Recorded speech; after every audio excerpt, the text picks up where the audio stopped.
Okay, everybody. Welcome. Can you hear me? Perfect.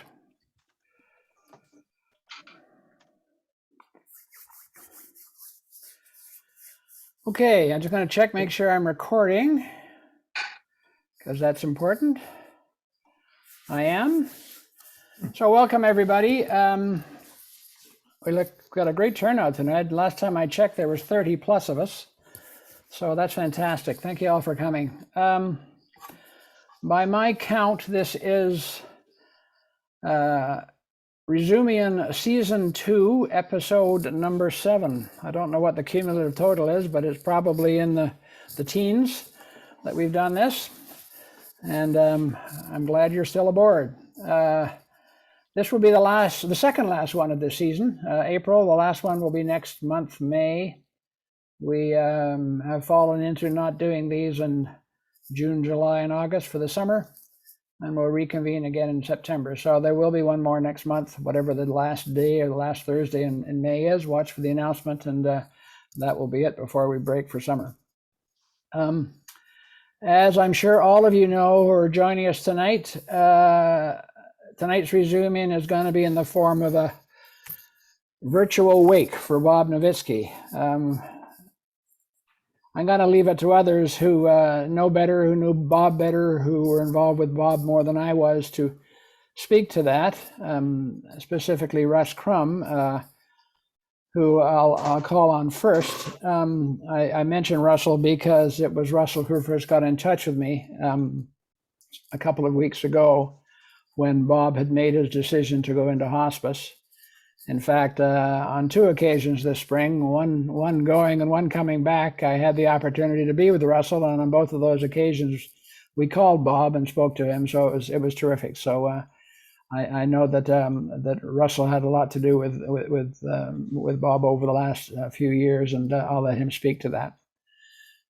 Before I go any further, I have put into the chat box for all of you, I hope it's there, a link to the folio, the document that we're putting together called Our Fallen, the Class of 70, which contains entries for each of our classmates who we've lost.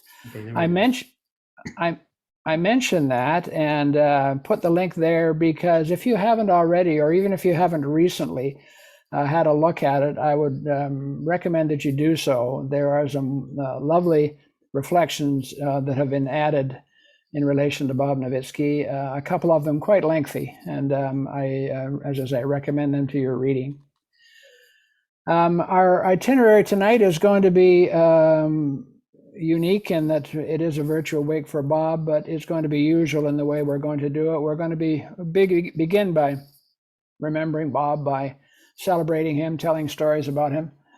As I mentioned that, I want to caution you, ask you to be careful in the stories that you tell about Bob. There are some guests who are attending tonight. This is not just us classmates who always have been in our past and unfortunately still continue to do naughty things. So keep that. Here for the dirt. I'm here for the dirt. All right, well, keep that in mind when the stories get told. The usual part of this meeting is that it's going to be run the way we always do, which is we'll have a few things to say at the beginning specific to why we're here. And then the meeting will run as long as there's two of you who want to keep talking. We'll just let it keep going for that purpose, our very own class filibuster, as it were. There's one thing that I'm going to try tonight, and it's a little different than what we've done in the past, and I'd like to give it a go because I think this is an appropriate occasion to do that, which is I'm going to ask you when you have something to say or you want to contribute, and I hope that many of you will, that you use the raise your hand function that Zoom has. And what that will do is it will indicate to me, as I'm sort of running this in the background as we go, that you're kind of in line wanting to say something. It will allow each of you who want to say something the opportunity to do so, and particularly those who might otherwise be sort of talked over by those who are maybe more vocal than others, if I can put it that way. In order to raise your hand, if you're on a desktop, you click on the Participants tab. There's a link, by the way, in the chat function to how to do this if you want the details. But in summary, what it is, if you're on a desktop, there's a Participants tab. You click on that, and there's a Raise Your Hand button there. If you're on an iPad or a phone, you go to the More tab. I think it's 3 dots, and there's a Raise Your Hand option there. If you're on a desktop, maybe the easiest way to do it is a shortcut. If you're on a Mac, it's just Option Y. And if you're on Windows, it's Alt Y. If you click that, it'll put your hand up. If you click it again, it'll put your hand down. I hope that'll work. So let's get going. But before we do, I would like to take an opportunity to, and I'm going to go back to my Zoom here just a sec. I want to take an opportunity to introduce several guests who we have here this evening. Ann Kinsman is here. Ann is Bob Novitsky's wife. I had the pleasure of speaking to her about 15 minutes ago in the waiting room before I let all you rabble in. And Ann has indicated that she is going to stay on the line, and however, her camera is off and her audio is muted, but she is listening, and welcome, Ann. And in addition to that, Laura Novitsky is here, one of Bob's 2 kids. Welcome, Laura. And I also spoke to Rob Novitsky, Bob's son, and Bob sends his regrets. He knows that this is happening. He wished he could be here, but he's not able to attend. But I've indicated to him that it is being recorded, and I will do my best to provide a recording to him when it's over. And in addition, I believe, and I hope he's here, I haven't actually checked, there's lots of you, that Jeff Bennett of the class of 71 is here. Yes, Mike Newsom. I'm here, John. Hey, Jeff, welcome. Mike Newsom was in touch with me a couple of days ago, mentioned that he run into Jeff as they were walking their dogs together, I think was the way it went. And Jeff learned of Bob's passing and indicated that he wanted to be in attendance. He remembers Bob, amongst other things, from being on the football team with Bob back in the day. So welcome, Jeff. So that's enough for me. I'm going to remember the raise your hand bit if you want to. I hope it works. We'll see. If you want have something to say, but I'm going to ask Russell Crum to get us started. Russell, on your way, sir. Okay, John, thanks very much. Welcome, everybody. Wow, it's a great turnout and good to see a good smattering of les gens de collège militaire. It's good to have you. Bob and I have been in touch quite a bit over the last while when he was sick. And tried to talk pretty regularly. He was pretty much from the time, especially from the time COVID started, he was just bunkered down in his care home. And when they put restrictions into care homes, he was actually isolated in his room and eating his meals and was very seldom out of his room. And I think that's pretty much the case over the last couple of years. In spite of that, I mean, he was always the same Bob. Every time you called him, it was always some goofy joke and some off-color statement about you, and it was always about you and not him. And it was hard to pry out of him that what a tough time he was having. And he would finally admit that it was not good and going in the wrong direction. But he was the same guy every time we talked. But finally. I was expecting a phone call. He finally called me and said that was it. And Ann was with him, and he was moving into hospice, and he was stopping his dialysis and wanted me to liaise with the class. He just didn't feel like he wanted to talk to anyone, and just was going to let things run their course. And he did. It didn't last very long. He thought it was going to be much longer than it actually turned out to be. And Ann was there with him, but right to the end, I mean, he was just, the Bob we all know. He was a guy of great courage. I wouldn't use the word optimism. Of course, he couldn't be optimistic about in the condition he was in, but he stared what was going on in the face, and he did what he wanted to do. So here we are to celebrate his life. I'm glad to have Laura here. Laura, I caught your little comment about you wanted to hear the dirt. That's that you're your father's daughter when you say that.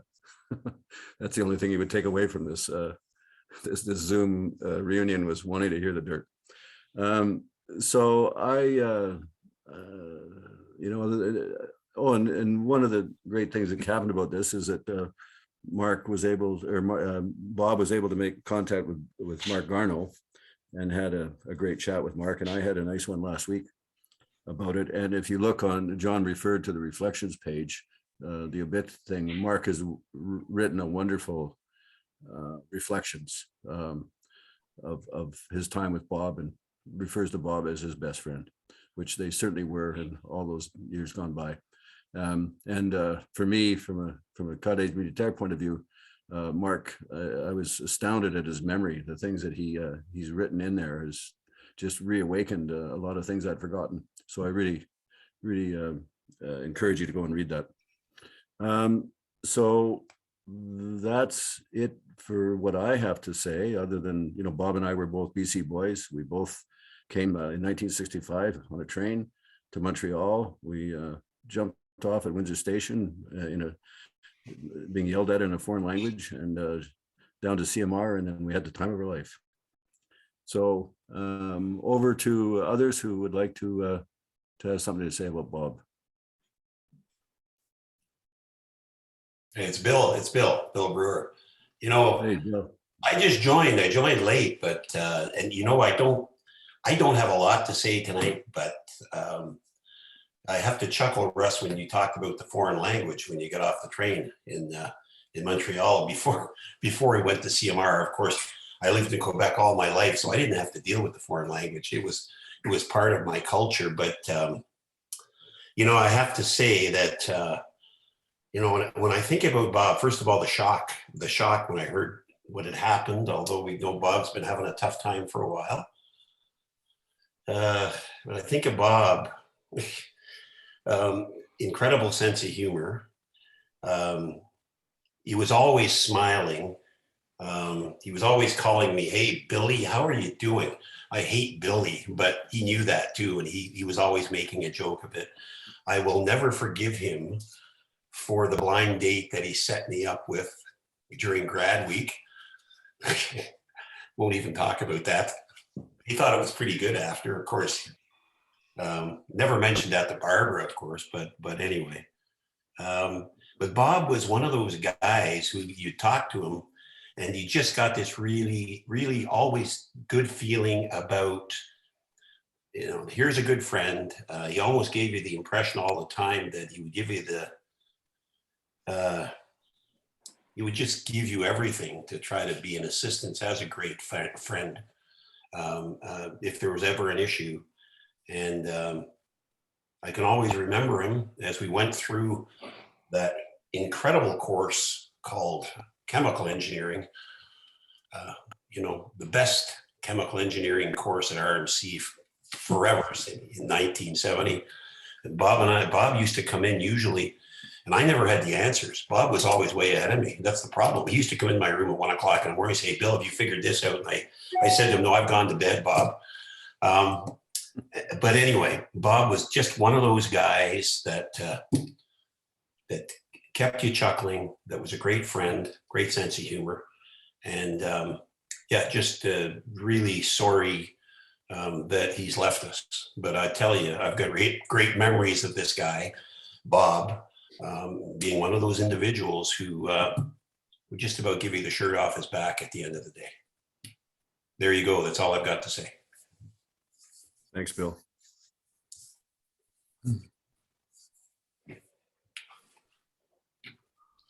Maybe I'll follow up then.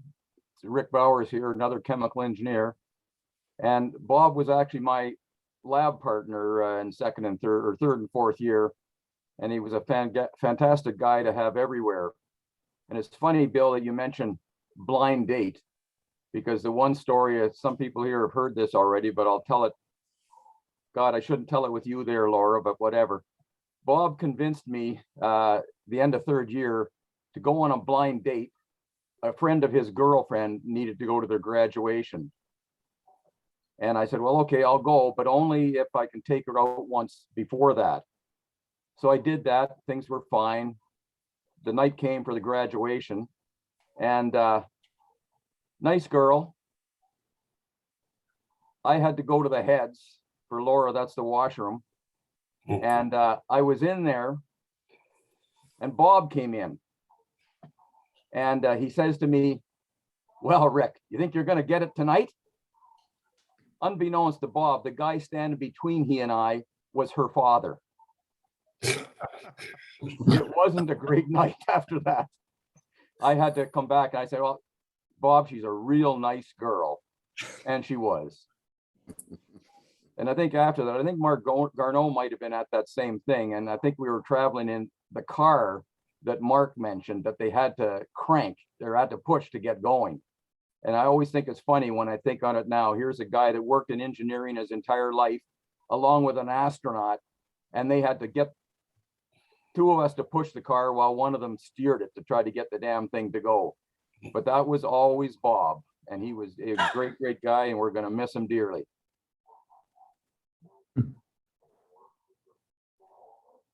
Yeah, I guess my recollections was with Bob, and was our first encounter with Russ and Sherm and myself, and we did the train ride across Canada, and it was kind of a strange thing. You come from different parts of British Columbia, and I was came out of Trail, British Columbia, and joined Bob, who was out of Vernon in Vancouver, and the rest of the guys, and we hopped on the train and did this amazing train ride across Canada to be confronted with this other language and this guy yelling at us to take us into this amazing world that we joined and participated in, and we all look back fondly on. And I was also a Navy guy, joined Navy originally and eventually went to Fleet Air Arm, but you know, it was those summer trainings were fabulous, going off to sea with the amazing crew that we are, and just enjoying life, going through Hawaii, down to Long Beach, California, and a bunch of different other places, and all those things was this group of guys, and Bob was there, and just being sort of the live wire and fun-loving guy that he was. It just brought tons of life and joie de vivre to everything we were doing. It's just a great guy, and we'll miss him, that's for sure. I can add a little bit to what Bill Brewer said. I think between Brewer and George Como and I, we've seen more of Bob in the worst house coat in the world than anybody else, because we were all in Chem Eng, and we just happened to be in the same building in third and fourth year. And Bob was a great one for kind of taking a poll to see. Como did it one way, Brewer did it another way, and I probably didn't do it. And he would figure out the right way to do it. Yeah. He also, Laura and Annie, had the worst flip-flops in the world. Absolutely the worst. You could hear it coming a mile away, and you could make like you were crashed, but he would find a way to get at you. And he was very persistent. Now, you guys that were, Mike, you were in another building, and Les and Darch you guys were over in the frigate. Fort Haldeman was the Chem Eng hangout. And besides getting Bob's humor, we learned an awful lot. Probably behooves us to say that he taught some of us to play football better than we knew. And True. I'm awfully glad you picked his football picture because that's the best. It catches the mischievousness as well as the great vision and eyes looking forward. We're going to miss the big dog.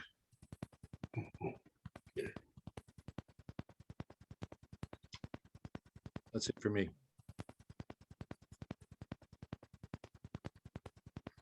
Yeah, Bob was a bold one. I really appreciated Mark Darnot's reminders to us all of those times at Collège Militaire and RMC and football team and the Navy training days and all that. I'll add to that by saying I remember his times training as a marine engineer, naval architect in the Navy. And but then I also remember his characteristics coming across, his character coming across so well when he went to industry. He was bold. I mean, he started different companies. He was going to sell refurbished submarines to the Saudis as cruise ships. He was going to create a cruise liner company, small cruise boats. And he did the things that he did so well, started 2 companies for recycling wood and recycling waste. And he was just so bold all the time, whether it was on a football team or in the Navy or in industry. He was a risk taker. He didn't start ordinary engineering companies. He started engineering companies that took risks. You know, how am I going to do demolition, mine demolition or minefield clearance? How am I going to start an industry? I'm going to get paid to take waste, and I'm going to be paid for the product that I produce with that waste. He was a bold risk taker all through his life, and just wonderful character. It was so good to know him in our lives. Yeah. Bob, I missed you. I wrote you a message when I heard that you made the bold decision to choose the way ahead that you did. I tried to get in touch with you in those last days, but I guess I missed you, but my heart was with you. God bless you, Bobby.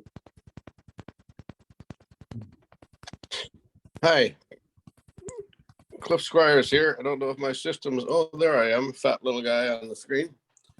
I just, as an aside, I wanted to say that it's a good thing Bob Novitsky was around, or none of you Chem-Eng guys would have had a date for grad. But I was a rodent, so I didn't know Bob until 3rd year, but we were in the same squadron 3rd and 4th year and became pretty good friends there. Had a couple of adventures. He was in the back of my Volkswagen when I did Huey's whirlies on the parade square and slammed into the big snowbank beside the flagpole and got caught by the duty officer and didn't turn out well. But that was just a minor adventure. But I really got to know Bob better. It's interesting.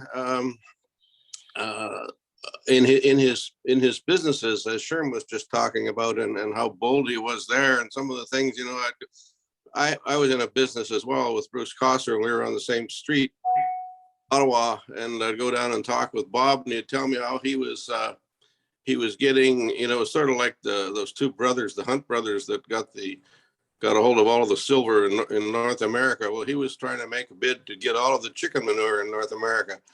And he was going to turn it all, as Sherm said, into a product that was a valuable product. An incredibly bold thinker, you know, and the one thing that I really have been thinking about the last few days, and Bob was kind enough to call me as well and tell me he was going into the hospice, so I knew it was only a matter of time. And then Russ was kind enough to call me when it happened. But we became close in that time. and spoke a lot over the last several years. And I visited him last fall for the last time.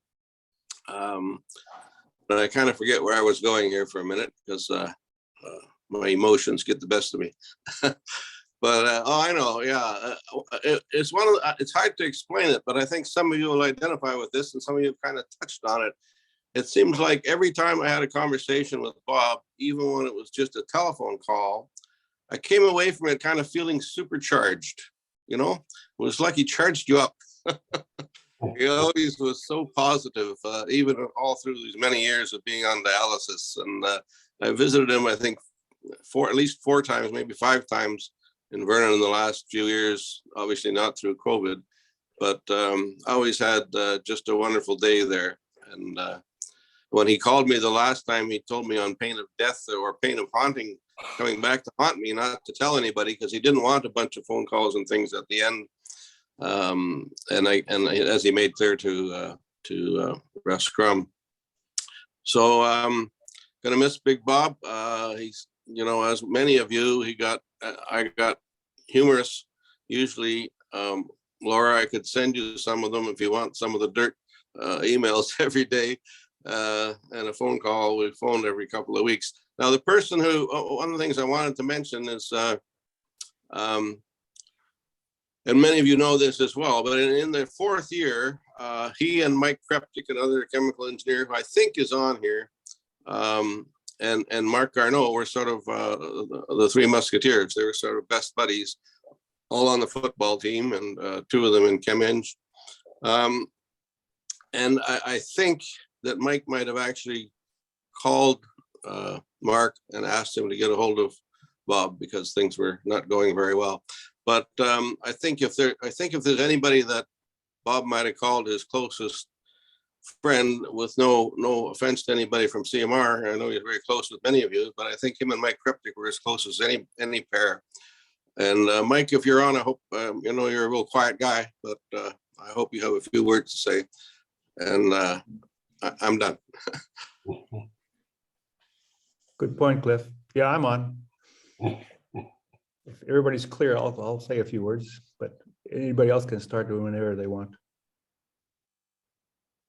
Okay, is it my turn? Is it my turn? Yeah, okay. Thanks, Cliff. Yeah, I got a few things to say about good old Bob. But I guess I'll divide it about 3 different time frames. There was RMC, and then there was a time about 15 years after graduation where Bob and I were together for a RMC reunion, and we had a real good conversation there. And the last time frame is about the last 10 years that Bob was with us, and we talked a lot. Anyways, the first time frame was RMC. Now, yeah, he was CMR, I was Royal Roads. We're both Chem Eng, but I really didn't meet up really with Bob until the 4th year, and that was simply because I went and decided, big mistake, I joined the football team. And but the good thing behind it was that I ended up chumming around with good old Bob and Garneau there for the whole year. There's two main, I guess, highlights of that time frame. The first one was, and I like this, that you guys are talking about blind dates, because back on February of 1970, I found out I was going on a blind date, and good old Bob said, "Oh, I'll go with you, and I'll be your little chaperone, and if things go bad, I'll try and bail you out." So I knocked on the door where I was meeting this young lady, and knocked on the door, and there she was. Actually, she was the love of my life, and it was my future wife. And I was thanking Bob for being the best chaperone ever. Anyway, so I was so pleased that there were good stories about Bob's chaperone life there. He did a good job. The second item dealt with right after we finished grad. Mark and Bob and I bought an old car a couple months before graduation. And the plan was, because Bob and Mark were going to Esquimalt after grad, and I was going to Chilliwack because I was with the military engineers, we decided that we would travel across Canada. And this jalopy. Anyways, we got as far as Manitoba, and that's where I come from. And lo and behold, by just chance, one of my nieces was getting married, so we went to the wedding, and there was a few hundred people, and when you're dealing with Ukrainians, they like to drink a lot, and good old Bob and Mark, bless their little hearts, they took up the job of becoming bartenders. So all night long, while I was talking with the folks there, good old Bob and Mark were feeding everybody drinks. And I know years after that wedding, my parents were still saying, what a bunch of fine boys those two guys were. Anyways, but they did well. After that, we went down, got back to Vernon, which was Bob's hometown, and we saw his mom there, and she was a really lovely, charitable lady. And during the couple days we were there, we were driving around town, and once at nighttime we were driving by the town open air pool, and I still can't figure out why in the hell we did this, but we decided in the middle of the night we'd climb up to the top of the top highest diving board in the middle of the night, and we jumped into the water. And all I can say is I thanks that there was water in the pool, because I don't know why in the hell we did that. Anyways, finally we got to good old the West Coast, and we went our separate ways, and didn't have much contact with the guys until the next time frame, which was, I think, fairly important, and this goes into Bob's character. We all talk about him being jovial and a joker, and the bantering that goes on at the start of each phone call. It's good to see that everybody got the same type of treatment. He would, I go on a line, and when I was talking to him later on in retirement, and he would start out with things like, General Mike, or Mike, do you have your finger on the nuclear button? Because I was in nuclear, and sometimes I have to go back at him and say, well, I'm so happy to see my favorite Polish warlord is on the phone now. So the bantering was always there. It was almost like routine. The first 30 seconds were just who could put on the most god-awful name to each other, and then we start talking about business. But anyways, back in the 15th year, Bob was still his jovial self, but I must say that in the conversations we had at that reunion, there was more to Bob than being jovial. He made it quite clear in our conversations what he was focused on, where he wanted to go in his career path, and what were his goals. And there was a couple examples of this. He told me about his going to get his master's degree in engineering. He was still in the military, and he said, I guess he was talking to somebody, whoever in the military, and he says, I want to go to get my master's. They said, oh, okay, Bob, we'll send you to RMC. And Bob says, no, actually, I want to go to MIT, Massachusetts Institute of Technology. And I guess there was some whooming and hawing. I'm sure it dealt with the cost of sending a guy there. But after a while, they said to him, no, well, we'll send you to a Canadian university. And he says, no, I want to go to MIT. In the end, when the smoke cleared, he went to MIT, got his master's, and moved on. But the other key thing that he said at this conversation 15 years ago was, listen, Mike, you know what? I am going to go into business once I leave the military. And you know what? I'm going to be a millionaire. No, that was interesting. When he said that to me, because back in 1985, being a millionaire was pretty high up there. Anyways, I didn't say anything. Anyways, we even had a conversation about Mark Garneau, because at that time, Mark had told Bob, you know what? I want to serve my country, and I'm going to go into politics. And when I heard that, Bob and I were just laughing and saying, "What's wrong with Garneau? I mean, where's his head?" And of course, Garneau had the last laugh, because he really has served his country really well in terms of what he did. But anyways, both guys had really clear goals of where they're going. It was really clear. Now, Bob's big statement was, "I'm going to be a businessman, and I'm going to be a millionaire."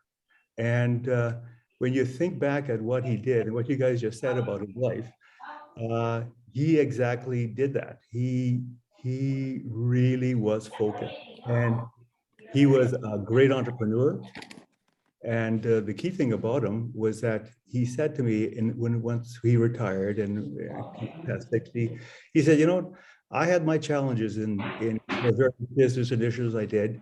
And, you know, there was a lot of stress, you know, trying to make payroll sometimes or trying to convince investors to put millions into my initiatives. Like one of the key ones is him pushing this MDF board, like that's medium density fiber. He was an initiator on that. And but he did it all.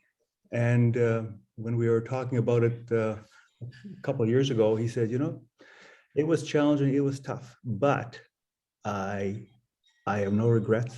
I did it. And that was that. And that's the second time frame. The last time frame happened, well, it was about for 10 years when he retired, was fully retired and living in Vernon. My wife, Judy, and I were able to visit him and Ann in their place outside of Vernon. And then also we were regularly talking on the phone, maybe every 2 or 3 months to see how things were going. At that time, this thing about his millions, I don't know how he retired, but I can tell you when we visited him in Vernon, him and Ann had a beautiful, comfortable place there, and they also had their place in Arizona. So I'm sure Bob retired well. The only problem in his golden years, as we all know, he had the kidney issue. And in those last 10 years, when we talked, this was, and like everybody says, he maintained a stiff upper lip in terms of what happened. Even when he started the dialysis, because the dialysis occurred all during the nighttime for him. The machine cleared the toxins every day.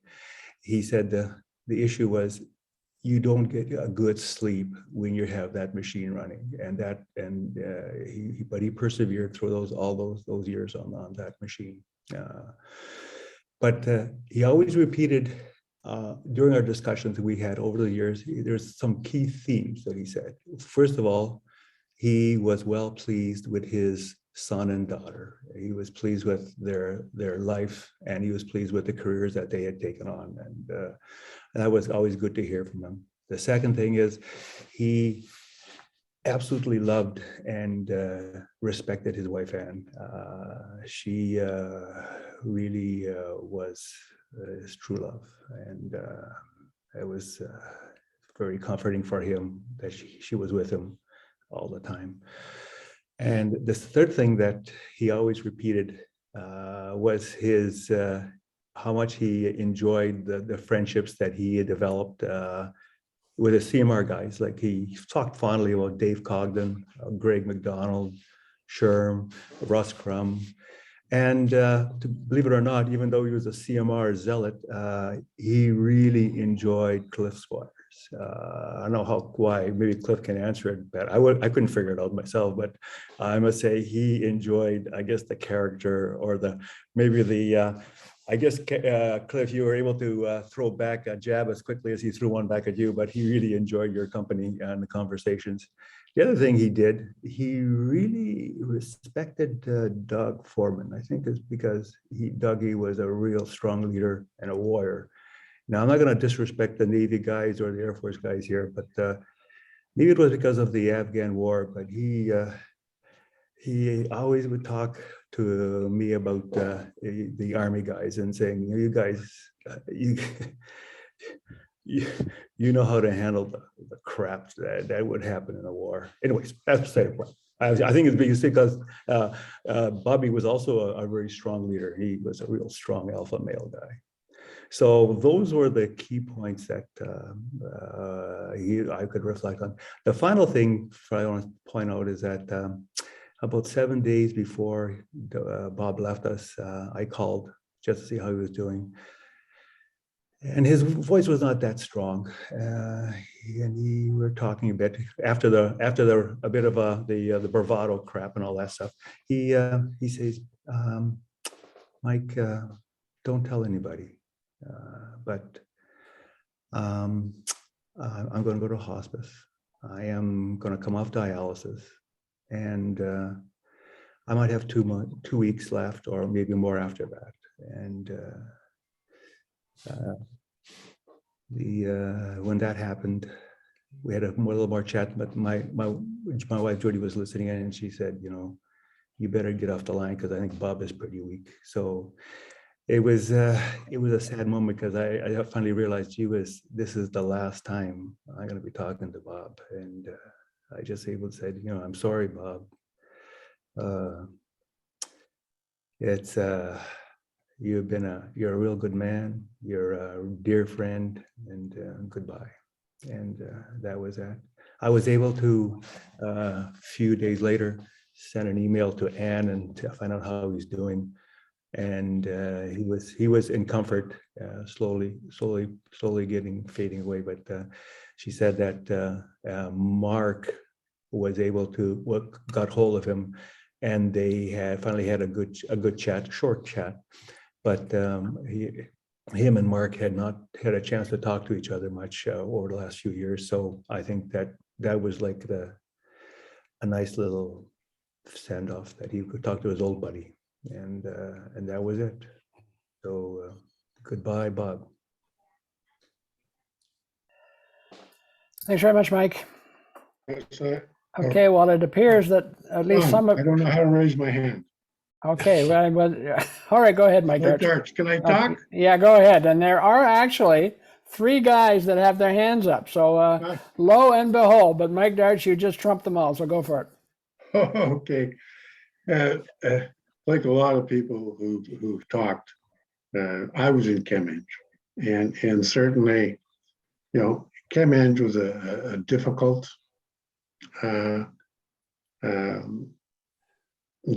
course. We worked hard.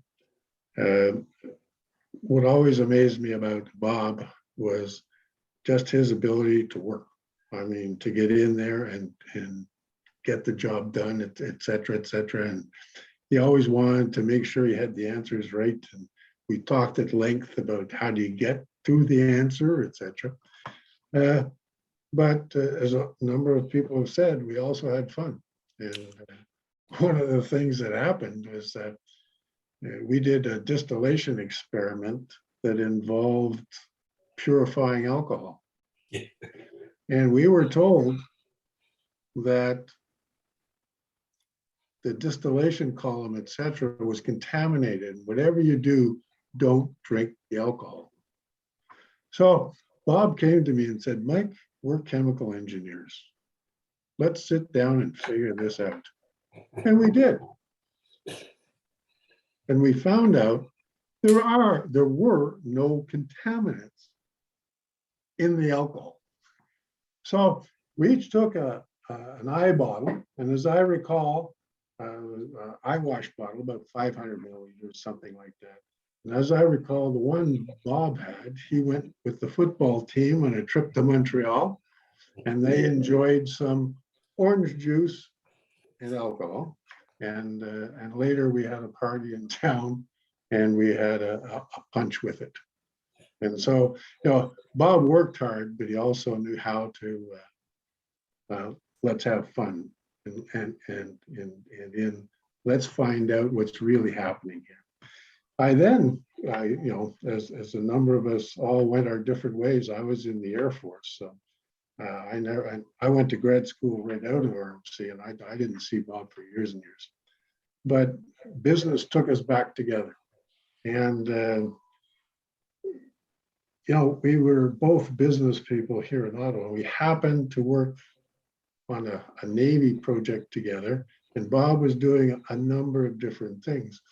And what always struck me about Bob, and a number of people have mentioned it, is his ability to try and get ahead, try and do things. He was way ahead of things. I mean, we have a government now that's talking about renewable resources and alternate. Bob was doing that. I mean, actually doing it. And the other thing that was important to me about Bob then is we were both entrepreneurs. And anybody who's owned their own company and is using their own money to get ahead and funding it, you can't talk to any people. You can't go to an employee and say, boy, we're having a weird month, and I'm going to lay you off. But I want to talk to you about it. I mean, that's difficult. So at that point in time, Bob was working on, the forest waste to the particle board. He was working on the pig manure to fertilizer, et cetera, et cetera. And he had a hell of a time. And, he went to the banks, he went to, what do you call them, private investors, et cetera, et cetera. And he hit an absolute roadblock. I'd already hit that roadblock earlier, but he was starting to hit that. And, so we could talk to each other. We talked about the problems we were having. He honestly wanted to create jobs in Canada. He wanted to do what he did in Canada. And he hit a brick wall. And at that point in time, that's when he turned, let's not call it anti-government, let's call it not enamored with the government system in Canada. And I remember he was so frustrated. He went south and was successful. The other thing I remember about that time, my present wife, first time she met Bob was at a reunion. And Bob saw me out there. He came rushing over, he put me in a bear hug, and he smacked me with a great big kiss. My wife almost died. Just, who the hell is this? What the hell is he doing? And he ended up being her friend for life. Of all my classmates, she was always amazed how any of us could come together after 20 years, and it was like 30 years, 40 years. And it was like it was yesterday. But Bob always stood out in her mind. And she always remembers the big kiss and how she met Bob. And part of the reason I say that is, then Bob went back to Vernon in Arizona, et cetera. We didn't see each other for ages. And then we were both badly handicapped. I spend a lot of time looking at the four walls. I'm mobility impaired. So Bob and I would have great conversations and, talk for a few minutes about our terrible situations. And then we'd get on and laugh. So we'd be on a phone call for an hour and a half, and I'd say we had 10 minutes of, oh, is that Jesus, this is a world of bummer. And then the rest of the time was laughing and joking about different things, et cetera. But the thing that struck me most is my wife had terminal cancer, and she was in hospice care.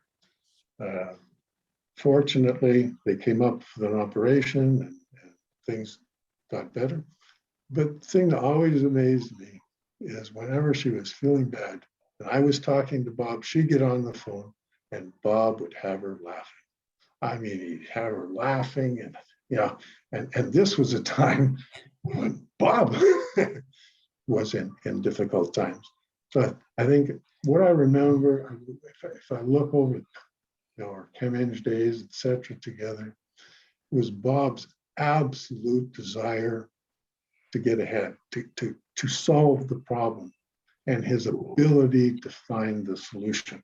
And then the other thing I always remember is his ability to make, I don't care who you are, laugh. And it was always a good time being with him. So as another Chemenge individual, those were my recollections. Thanks, Mike. Okay, there's three of you in line with your hands up. Thank you. I'll get to you in order that you put your hands up. Mark and Claude and Derwin in that order. So Mark, go for it. Well, thank you, John. I got here a bit late, but I heard most of what Mike Kreptik and Mike Darch had to say. It's great to see everybody. Everybody looks in great shape, and I also see Laura is there as well. Now, Laura, you won't remember me, but I remember you when you were a little girl from a long time ago.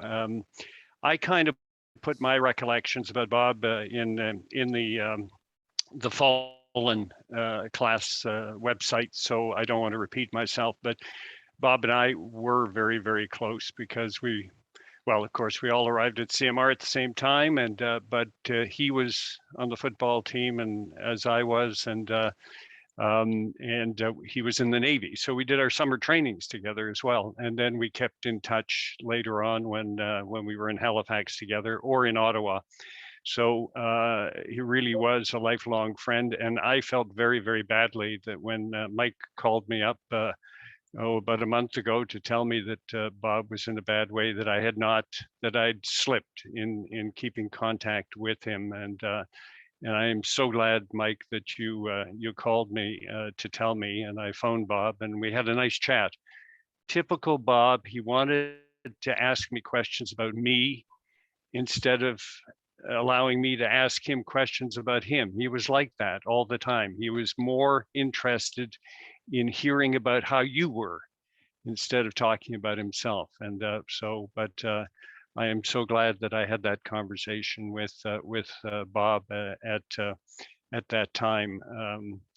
You know, I've just come from a committee, by the way, in Parliament, and they've put me as a co-chair for medical assistance in dying, which is a topic that, you know, all of us at our age now are probably quite familiar with, and it's made me realize how important and how difficult a subject it is as well. But having that opportunity to talk to Bob when he had made his decision that he was going to get off the dialysis,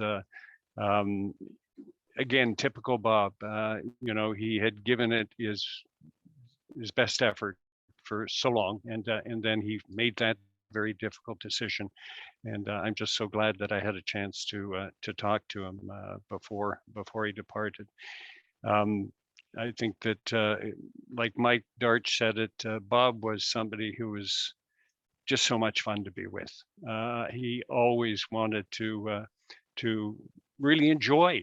He enjoyed people, and he enjoyed having a good time. And I think that's what attracted me to him all those years ago. And we had a lot of fun. And he, despite the fact that he's gone now, leaves all of us, I think, with a huge, huge treasure chest of good memories from, and of course, that experience of crossing the ocean in Pickle, which some of you have done as well, in a sailboat for well, it wasn't just the crossing from Newport to Cork, Ireland. It was that whole summer. We went throughout Europe, compliments to the Navy, and geez, we had so much fun finishing up in Copenhagen. Those are unforgettable memories, and I was just so happy to be on the same watch with Bob and J.C. Hall and Dietmar, and just such good memories. And I'm very glad to see all of you tonight. I've scrolled across. You all look great. So I'll stop there, John. Okay, thanks, Mark. Claude, you're up next. Thank you. It's good to see all of you and fellow Kevinton football player as well. I just learned a very important lesson tonight. If you're going to participate in a virtual wake, you better speak early because there's nothing left to say after that. I saw Bob for the first time since grad at the 40th reunion, and that was the last time I saw him. The way you described him, the way you related to him was my exact impressions as well. I think you touch on Mike on the fact he was a hard worker, and I remember both he and Mike Kreptik roaming the hallways during exam routines, and basically, I have to get this stuff in, it has to come in, and I hope it lasts till the end of the exam. So he was a really hard worker, and he really pushed. What I just going to add a few things, you know, from my recollections. As a football player, we basically went through very rigorous preseason training under Doug Hargraves.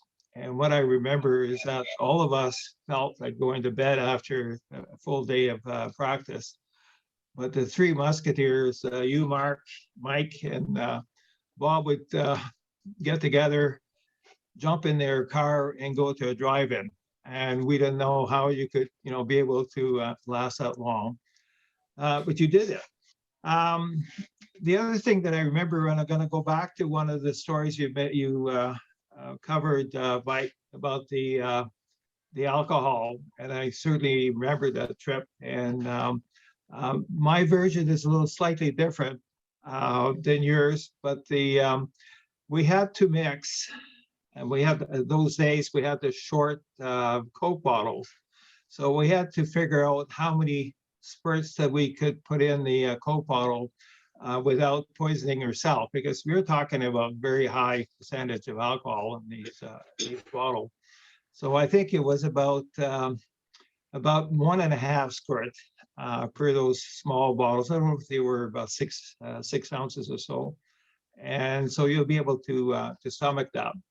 And it was a trip to Montreal, and I think we all gathered at the, if I got the name right, Father's was the tavern we used to go, just on Backwater.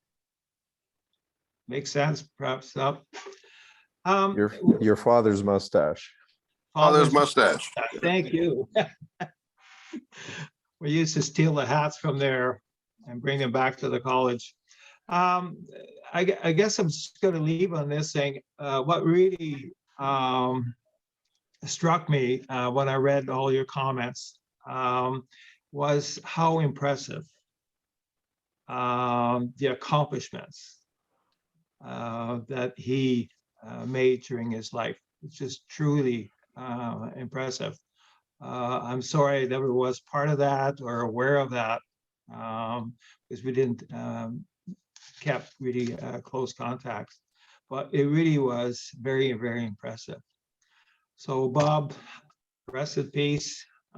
You certainly earned a very great place in afterlife. So the best for you. Thank you. Thank you, Claude. Okay, Derwin, I'll call on you next, and then Doug Foreman, I know you're in line also. Go ahead, Derwin. Hi, guys. I first met Bob as well in football camp, third year, since I was RMC type. And I still remember how he would take it easy on me, especially when he would come through the line. But over the couple of years that we did get to know each other, I always appreciated his sense of humor. He was, as everybody has alluded to, quite the joker. And then after grad, we never saw each other again, actually. But at one of our ReZoomions, one of the first ones actually, I think it was Cliff Squires, had mentioned Bob's situation. So living here in Kelowna, I looked him up in the phone book, got his, or Cliff gave it to him, one or the other. But anyway, I called Bob on several occasions. And as others have said, he was always able to make you feel good by the time the conversation was over. He had such a positive outlook, and we would tell war stories, talk about football, talk about whatever, but he always came away feeling better than when we started the conversation. He never complained, and it was always great to have a chat. So to Anne and Laura, our condolences, and may Bob rest in peace, my friend. Thanks, Derwin.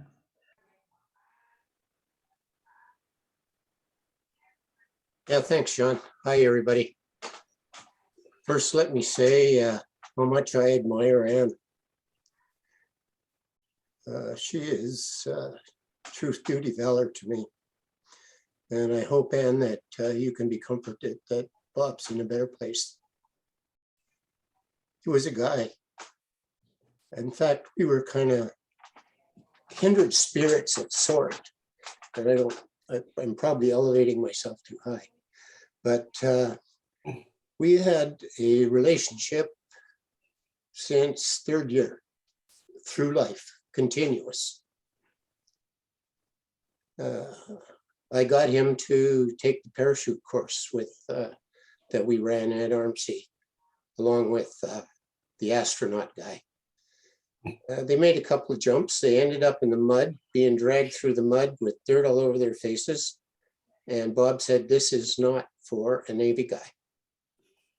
Later on in Halifax, Bob was the assistant engineering officer on the Huron during her initial trials. I just got posted to Huron. Said, "Dougie, we're going out for a week, full power trials. You got to come with us." And of course I did.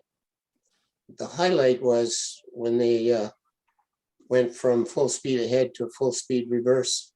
And there's this little glass house in the tiller flats, and he made sure I was in it as it went about 15 feet underwater when the boat changed direction. But he also had me, the Navy had just got to wear berets at that point. He had me, he formed up the ship's company and had me give a lecture to the Navy on how to wear a beret, which I thought was kind of cool.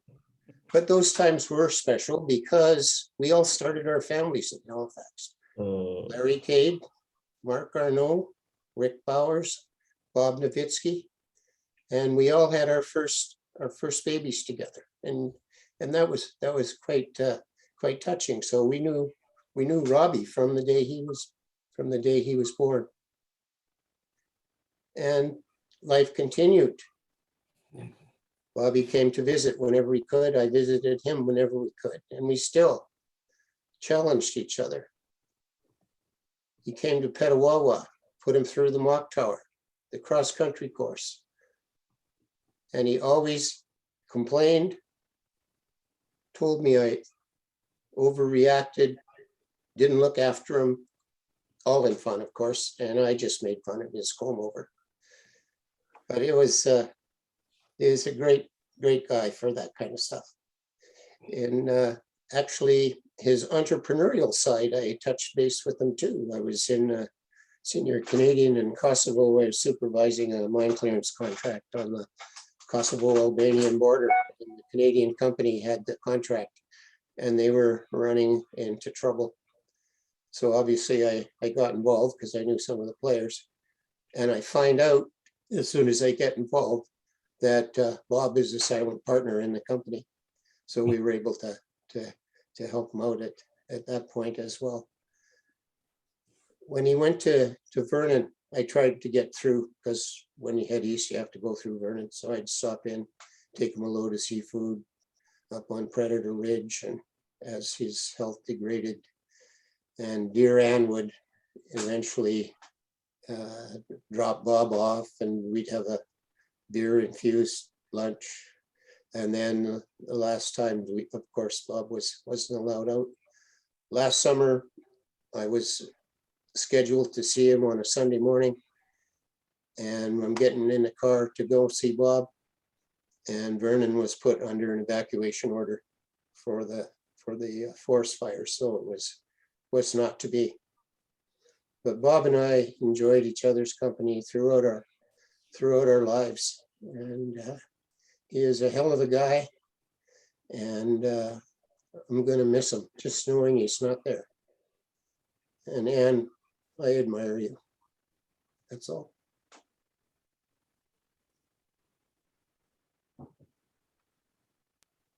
Thank you, Doug.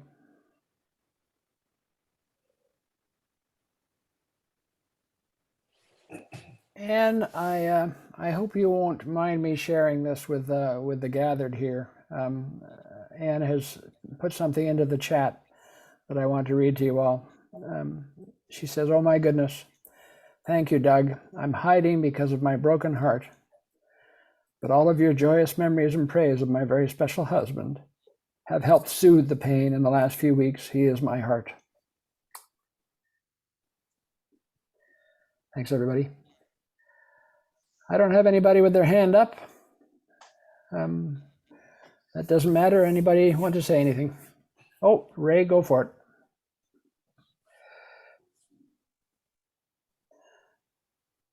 Yeah, I've listened to all of those touching comments. And Bob was a lot of things to a lot of people.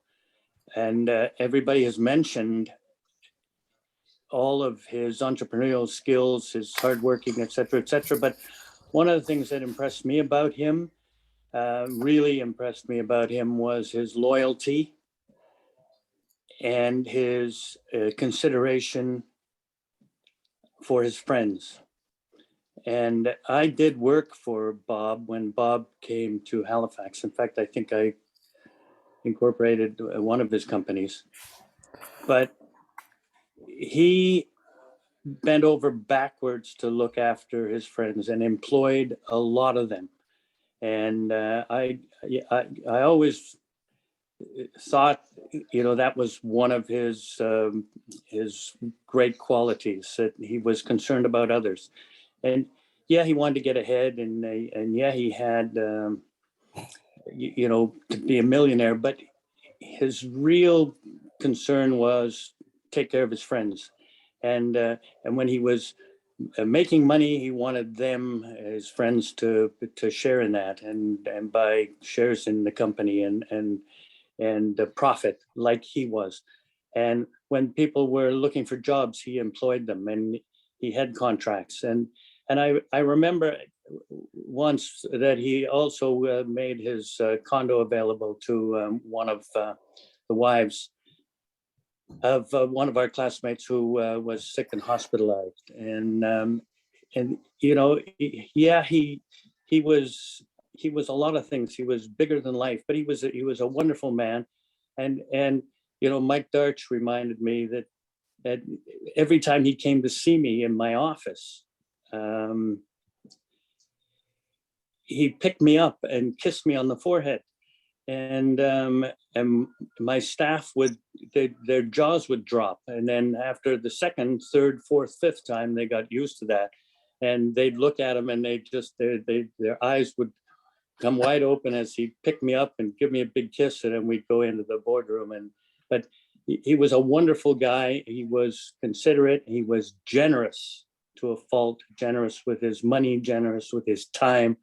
And the concern he had and the loyalty for his friends is something I will never forget. I mean, all the other stuff that you mentioned, I second, but this quality that he had was, I will remember him forever for what he did for his friends.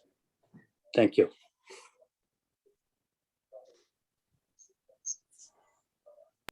Thanks, Ray. Okay. John, I have one other, it's Russell. Here. Yes, Russell. Yeah. We talked about football, and maybe Mark can add something to this, but Bob told me, and maybe I knew at the time, he never played organized football before he came to CMR. And he said he always had to work in high school. And that the first time he'd ever played organized football was at the CMR. And of course, he became this great fullback on our team. And it reminded me, I've been looking for this clipping, but we had that fabulous senior year at CMR where we were undefeated. And I think we'd beaten McGill, Sherm still on 60-0 or something. And Bob, I think, scored 3 or 4 touchdowns. And the McGill paper, they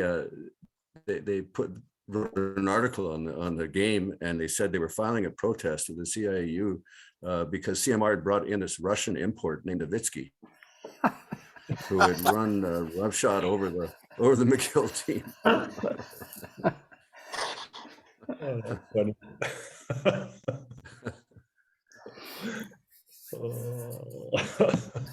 I've got a note here that might prompt a couple of you. It says this: 2 Bob Novitsky stories I know part of are when the crew of the Pickle discovered the hazards of painting in confined spaces, and the time when on a trip to a football game in Montreal, the bus passed a wedding where an ex-girlfriend was getting married. One of you must know more details.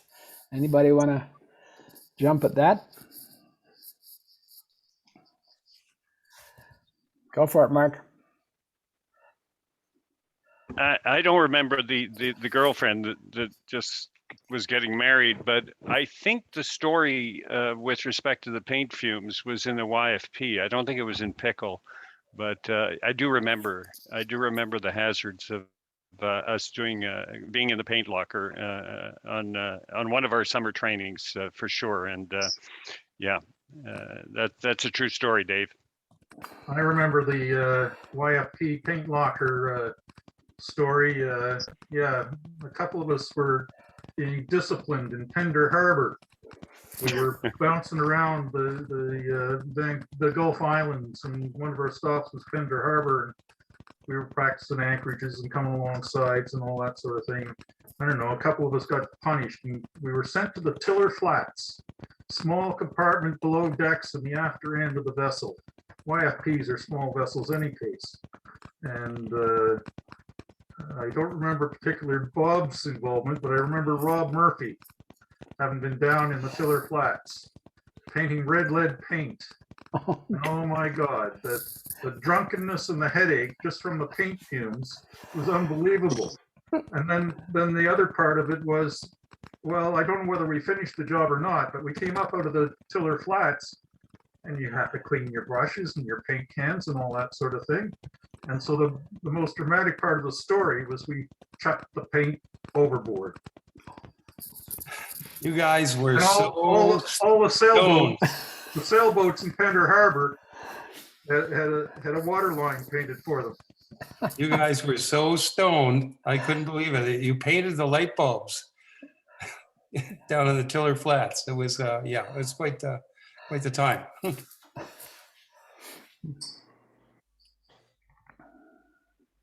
Yeah, I remember Bob one time was late for meeting me at the mess. And it turns out because the 280s were new to the system, they didn't have any equipment, wrenches and all the good engineering stuff. So what Bob started, which was eventually turned into the GoFundMe page, he started raising funds to buy the spanners and the right tools to work on the Huron. Amazing. Bob was late because festering Chester Boyle called him into his office. He was the admiral, of course, and gave him a dressing down, saying that's not the way the Navy worked.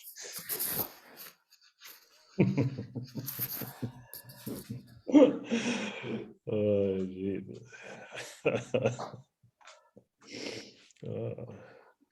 I remember another story that may or may not be appropriate, but it shows Bob's practicality approach towards life. He and I and Mark and maybe a couple others were driving back from Montreal to Ottawa. I think it was after it might have been Bob Ross's funeral, or it might have been some ceremonial event in Montreal. In any case, we were driving back late 70s or something like that, early 80s, from Montreal to Ottawa. And Bob started questioning Mark and I about the Bible and our understanding of the Bible and virgin birth and risen from the dead and all this sort of stuff. In any case, Bob was, let's just say Bob was a very practical guy and had a hard time understanding that sort of stuff.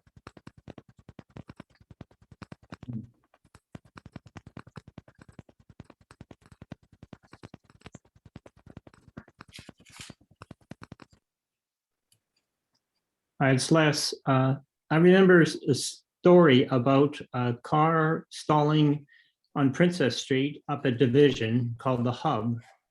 And I guess the car was not allowed. I think it must have been third year, because in the fourth year, we're in the restaurant nearby on the corner, apparently. And they were mortified in that their car stalled and they had to get out of the car to push it out of this wide intersection. And I think they made it and it didn't get caught. Now, I'm not sure whether Bob or whoever else was involved in that. Anyone know? Yeah, I know. It was a car that we bought, and it was in third year. I bought it from my dad, and it really was a lemon. And but we were, we wanted to be the big time operators to be able to go into town in our car in third year, and we often had that situation more than once where the car, after we'd we'd left it a couple hours in the winter in the street because we were in a club or something, and we came out and we couldn't start the thing, and we, you know, we just did what we did was just to push it and to jumpstart it. So as we couldn't afford a new battery, so but we did that for about a year, and then fortunately after that, Mike Kreptic, Bob, and I invested in a really good car, Ford 58, cost us $150, and we actually drove it from Kingston all the way to Vernon that summer, the three of us, and it worked pretty darn well, and we sold it for $75. So that was our car story. We never got caught. We never got caught. Good on you. Well, you know, there's other sides to these stories. I'll just share with you a couple of chats here. Anne tells us Bob talked about that very car incident just before he passed. And daughter Laura actually adds to that, says, quote, take the car into town to pick up chicks, was what he always told me. That'll get you into trouble. Yeah, that's pretty much it. That's what it was. John, I don't know how to put my hand up. Okay, well, we got you anyways. Cliff, go for it. Well, I was just pondering here. I see that Dietmar has been on the whole time. And I know Dietmar is a very quiet, shy guy.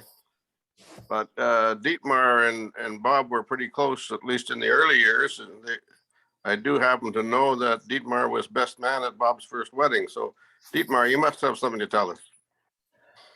Thank you, Cliff. Well done. Dietmar? Are you willing?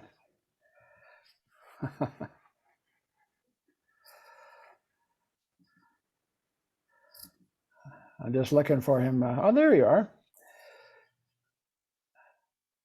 Dietmar, can you hear us? Because we can't hear you. You're on mute, bud. Dietmar, if you're trying to talk to us, we're not hearing you. No. Got it. Got it. Okay, where we got you. All right. Well, gee, thanks, Cliff. I'll get you.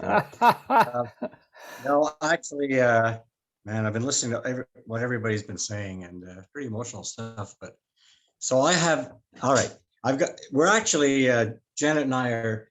If you're looking at the background, I don't normally do Zooms from my bedroom, but we're in a hotel room in middle of Washington State in Leavenworth. So I guess I got three quick stories.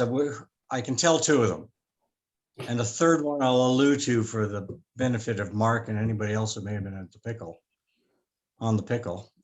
So the first story, which the CMR Navy guys would remember, is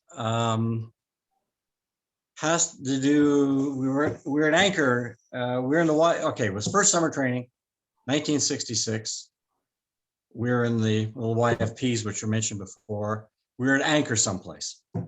I'm guessing maybe Ganges Harbor. It seems to fit the scenario. And Mark, you and I, when we had coffee back in Montreal a few years ago, talked about this. Were you involved in that swimming episode? Are you talking about climbing down the anchor chain and swimming ashore? Yes. Yeah. It was me and two other guys that you may remember. Well, it's your story then. Please tell it. It was in Pat Bay, was it not? It was in Pat Bay, and we were in HMCS Beacon Hill, and a bunch of us were together, and three of us who were more stupid than the rest, myself being one of the three, and then two other guys, Rob Kerr and Mel. Does anybody remember Mel's second name? Mel Lee. Mel Lee, that's it. So Rob Kerr, Mel Lee, and I, well, we asked if we could go ashore because on the navigation map, there was a little place called Legion. So we thought it would be fun to go to the Legion. And so we asked if we could take a boat ashore and a Zodiac. And the guy who was officer of the day said, no way. And so we put it in, got it into our heads that we were going to go ashore. And you'll see very clearly that my frontal cortex was not fully developed at the time. And what happened was that we plotted that when it got dark, we would get in our swimsuits. We'd put our clothes and our wallets in a bag, shoes, and in a plastic bag. We would go out onto the forecastle and we'd climb down the anchor chain and into the water, and then we'd swim ashore. Now, we had no idea how we were going to get back, but that didn't seem to matter. We were just plotting to go ashore. So we actually the anchor chain was so slimy that all of us fell about 20 feet into the water, but it didn't seem to wake anybody up. And then we started to swim ashore. It's like 3 plastic bags with 3 people going, and there's many hundreds of meters. And then the searchlights came on, the 20-inch searchlights on Beacon Hill came on, because somebody up on the bridge who was looking at the radar saw this little spot moving very, very slowly, and said, notified the officer of the day, who turned on the searchlights. And here we were in the water, hiding behind these plastic bags. But the game was up. We knew we'd been caught. And by this time, Mel Lee was freezing. And so we made it ashore just in time to put on our clothes, and the Zodiac from the ship met us and took us back. And the whole crew of the ship was waiting there as we went up the ladder, and they were all laughing like crazy. And except the ship CO was looking very grave at us, and he tore a strip off us, and we got 35 days of punishment and threatened within an inch of our lives for being such stupid, irresponsible midshipmen. So that was that little story there, but that was kind of fun. So. Yeah. Well, thanks, Mark. That is your story. Yeah. Yeah. Well, one other thing is, Cliff mentioned, I was best man at Bob's first wedding in Halifax. I'm sure I was nowhere on the list of the first 5 choices. Certainly would have been Mark had he been around, but I think he was probably doing postgrad work in the UK at the time. But all I remember, it was, I think we pretty well, Bob and I mortified Marianne, his first wife's family. We had a good time. Somebody had to. It was a wedding. But I'm not sure they appreciated our humor at all. In fact, I'm pretty sure that they didn't. But anyway, that's another thing. Bob was being himself, uninhibited.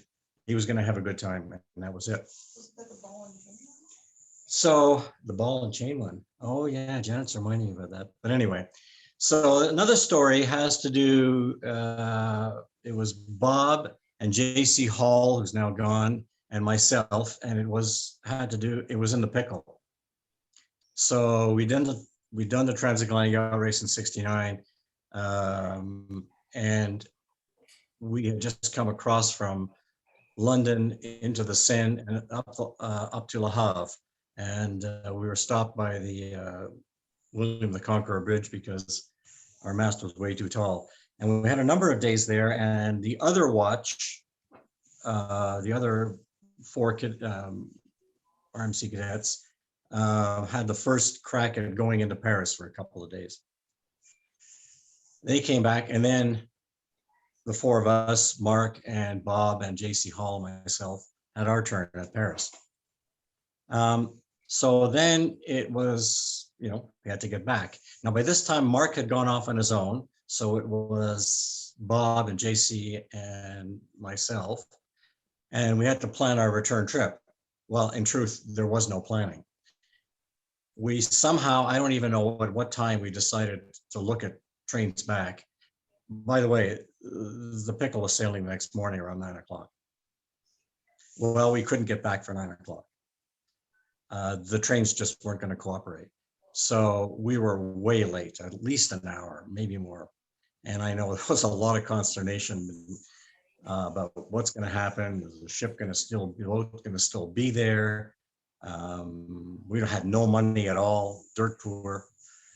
Anyway, so after all this good time in Paris, finally the three of us got back. Needless to say, we got a real dressing down. Everybody was very unhappy with us, but anyway, that's another story, that the kind of things that, you know, Bob was involved with, certainly. And Thanks, Steve Meyer. Perfect. Okay, no more hands up, but we're still open, guys.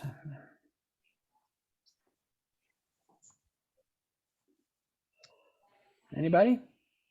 Yeah, I'll Sorry, tell my John. little anecdote shortly. I have all the same fond memories as everybody else about Bob. Kept us laughing, never a bad moment. And Bob and I ended up as partners on the chicken manure exercise. Wasn't a good investment, and we had a lot of fun with it and dreamed together. And basically what I remember, I had a steady stream of jokes for years coming from Bob. And at the time I was going over to France occasionally. And typically I was obviously on roaming. And when I got over to France, turned on my phone and downloaded automatically all of these jokes coming from Bob. When I got back home and saw my cell bill, there was $100 joke, basically, because the file was so big and it wasn't even a funny one. Basically, it cost me $100 to listen to it. But that was Bob. Oh, gee. I think my computer is still populated with a lot of these jokes. So it was fun. And might remember a Dixie cup on a door. But we had some serious times as well. The time I'm talking about, Bob wasn't on dialysis yet. And basically it was a serious discussion about whether he would go on dialysis. He wasn't keen at the time. His liver was still holding up a little bit, but failing.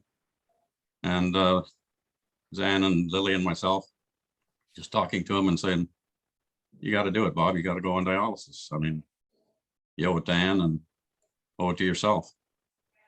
And so we had a deep conversation about it. And obviously he got on it and basically passed away just recently after a great life and bringing so much joy into so many lives around him. So rest in peace, Bob. Thanks, Don.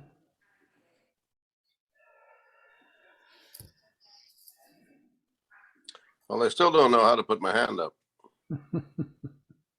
I got you, Cliff. I got you, Cliff. Go for it.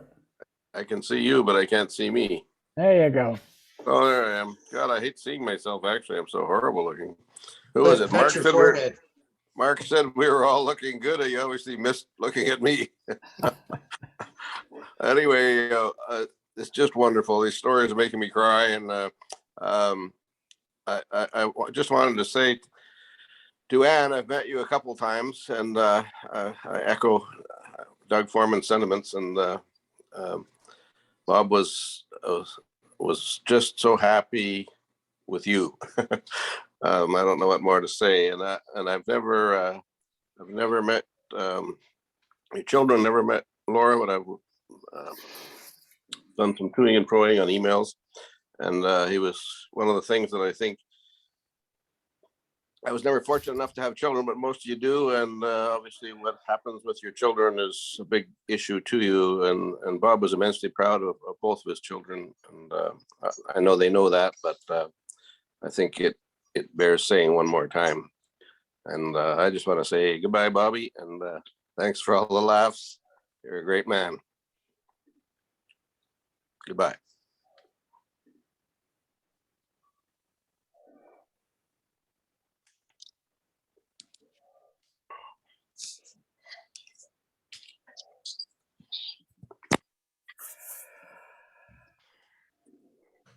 I really feel like I should say something. Hello, Ann. Guys, Welcome. I'm here. I just have to thank you all. It has helped to look on the lighter side for a while with all of you. It was a very rough go. Bob went through a lot. And basically the dialysis it wasn't working anymore. And his best option was to go to hospice where they could make him comfortable, and they did. And he true to Bob, oh, I'm not going to moan and whine and drip. I'm not going to call for the nurse. And I said, Bob, that is why you are here. You are not going to suffer one more second. And you need to. And so he was well cared for, and they made him very comfortable. Anyway, I just wanted to thank you all again for including me today. And Laura, I'm sorry Rob couldn't be here, but Bob loved you all. You were his band of brothers. I'm gonna go now before I cry. Thank you, Anne.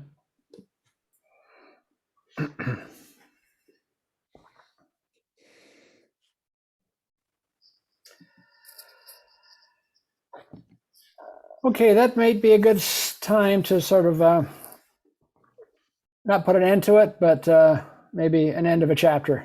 Some have left already.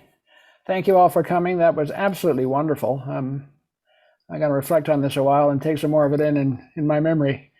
I have, I think, managed to record it, and I will look into getting that edited down, and I'll, of course, let you all know when I post it, if I post it. I'll talk to Anne before I do. But again, thank you all for coming. That was fantastic. Look after yourselves. We'll see you in a month's time. And you'll hear from me in the meantime.